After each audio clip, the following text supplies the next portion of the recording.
Want the top 6 questions to interview a real estate agent to sell your home? You'll want to stay on a watch.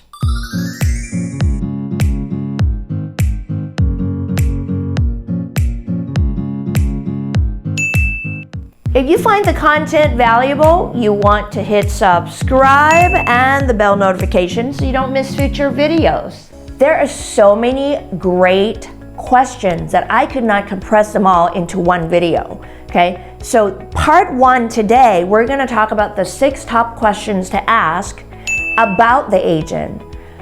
Next week, we're gonna do part 2, and it's gonna be the questions that you would ask more about your property and how the agent would actually help you and serve you in marketing and selling your property.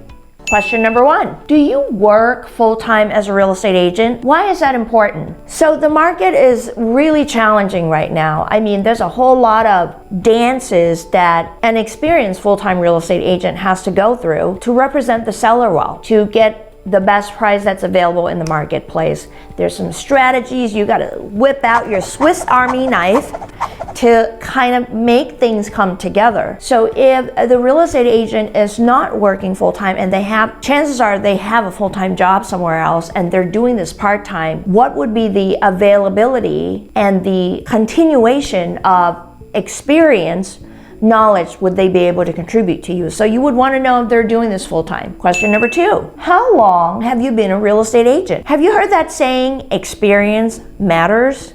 It really does matter, especially in this market. Now, it doesn't mean that somebody who's been in real estate 3 years is not excellent at what they do. It has more to do with how much production they have had in the 3 years that they have been doing real estate, right? Versus somebody who might have been in the industry for 25 years, but they've only been doing, maybe 1 or 2 transactions per year.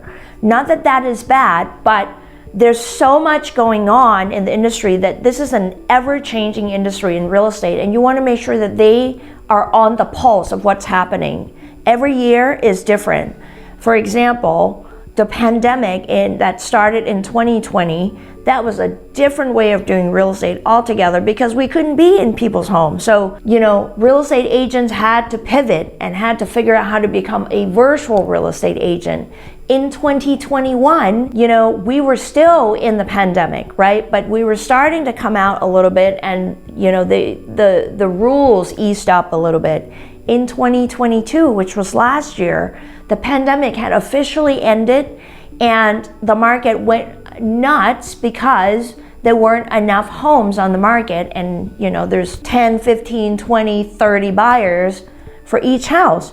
That was a different market, and now this year the market is starting to kind of ease back into what we call, what real estate normal market would be. So you see, every year it has been a different beat. So it's important to know the experience of your agent, which is how long you've been doing real estate. Question number 3, this kind of is a piggyback of the last question of how long they've been in real estate. The next question is, how many homes have you sold in the last 12 months? Because that gives you an idea of the frequency of the work of the transactions that they're doing. Because remember, real estate is a transactional business, which means every transaction is a gauge to how experienced an agent would be. Number 4, this is a great question. How many homes have you sold in my price range?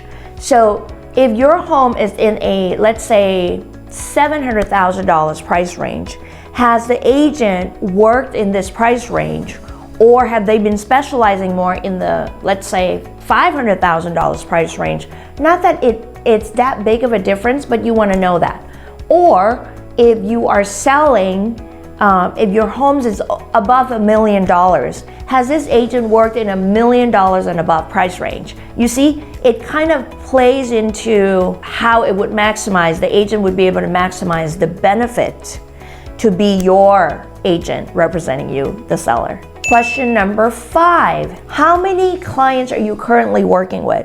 How many sellers and how many buyers? Why do you ask that? It gives you a perspective of, again, the experience and the volume of businesses that this agent is doing.